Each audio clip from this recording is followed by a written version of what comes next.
నమస్కారం. ప్రభుత్వ, జిల్లా పరిషత్, మండల పరిషత్, అలాగే మున్సిపల్ పాఠశాలల టీచర్లు, గ్రేడ్ 2 ప్రధానోపాధ్యాయుల బదిలీలు, దీనికి సంబంధించి 2025 తాత్కాలిక మార్గదర్శకాలొచ్చాయి కదా? అవును, వచ్చాయి. వాటి గురించి ఈరోజు కొంచెం లోతుగా మాట్లాడుకుందాం. ఉమ్, మన దగ్గర ప్రొవిజనల్ ట్రాన్స్ఫర్ గైడ్లైన్స్ 225 పీడిఎఫ్ ఉంది. ఉమ్, అసలు ఎవరు కంపల్సరీగా వెళ్ళాలి, ఎవరు రిక్వెస్ట్ పెట్టుకోవచ్చు, ఈ పాయింట్ సంగతి ఏంటి, ఉమ్, ఇదంతా ఎలా జరుగుతుంది అనేది కొంచెం విడమరి చూద్దాం. ఉమ్. సరేనా? తప్పకుండా. చూడండి, ఈ గైడ్లైన్స్ ముఖ్య ఉద్దేశ్యం బదిలీల ప్రాసెస్ని ఒక పద్ధతిలో పెట్టడం. అయితే మీరు అన్నట్టు ఇందులో చాలా రూల్స్, ఎగ్జెంప్షన్స్, మళ్లీ పాయింట్ల సిస్టమ్ ఇవన్నీ ఉన్నాయి.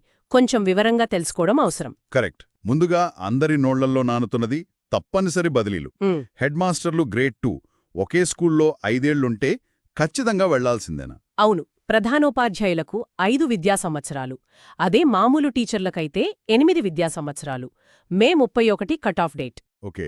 విద్యా సంవత్సరం అంటే మళ్ళీ పూర్తి సంవత్సరం ఉండాలా? కనీసం 9 నెలల సర్వీసుంటే చాలు. దాన్ని ఒక విద్యా సంవత్సరంగా లెక్కిస్తారు. ఇంకో విషయం, బాలికల హైస్కూల్స్ ఉంటాయి కదా, అవును.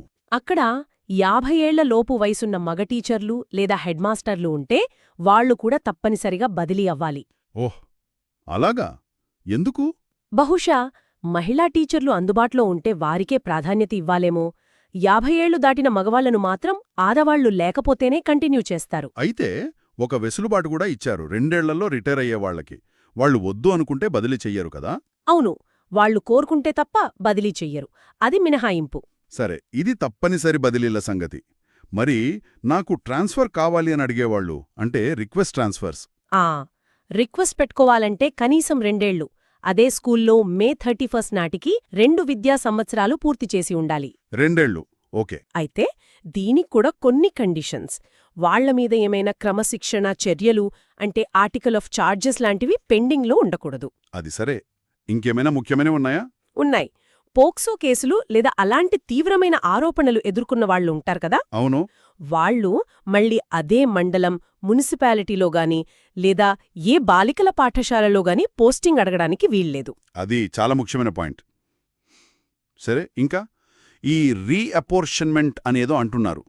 అంటే పోస్టుల సర్దుబాటు, అదేంటి? అంటే ఒక స్కూల్లో ఒక పోస్ట్ అదనంగా ఉంది, అవసరం లేదు అనిపిస్తే ఆ పోస్టును అవసరమున్న వేరే స్కూల్కి షిఫ్ట్ చేస్తారు. సరే. మరి అక్కడున్న టీచర్ సంగతి ఏంటి? సాధారణంగా ఆ స్టేషన్లో ఉన్న వాళ్లల్లో జూనియర్ ఎవరో వాళ్లను పంపిస్తారు. ఖాళీ లేకపోతే లేదా కంపల్సరీ ట్రాన్స్ఫర్ లేకపోతే. అంటే జూనియర్ మీదే భారం పడుతుందా? ఎవరైనా నేనే వెళ్తాను అని ముందుకొస్తే వాళ్లకు పాయింట్స్ ఏమీ రావు కానీ వెళ్ళొచ్చు. లేదంటే దివ్యాంగులుంటే వాళ్లను కదిలించరు. వాళ్ల తరువాత జూనియర్ వెళ్తారు. రిటైర్మెంట్కు దగ్గరగా ఉన్నా కూడా మినహాయింపుంది. ఓకే, ఇక్కడే అసలు కథ మొదలవుతుంది. పాయింట్లు, స్టేషన్ పాయింట్లు, సర్వీస్ పాయింట్లు, స్పెషల్ పాయింట్లు, అబ్బో చాలా ఉన్నాయా? ఇవి ఎలా లెక్కిస్తారు? కొంచెం చెప్పండి. అవును, ఇదే కొంచెం కాంప్లికేటెడ్గా అనిపించొచ్చు. చూడండి, స్టేషన్ పాయింట్లు అంటే మీరు పనిచేసే ఏరియాను బట్టి వస్తాయి. 4 కేటగిరీలున్నాయి. కేటగిరీ 1 అంటే బాగా రూరల్, కేటగిరీ 4 అంటే అర్బన్. అంటే రూరల్లో ఎక్కువ పాయింట్లా? కరెక్ట్. కేటగిరీ 1లో పనిచేస్తే ఏడాదికి 5 పాయింట్లు, కేటగిరీ 4లో అయితే 1 పాయింట్, అలాగా.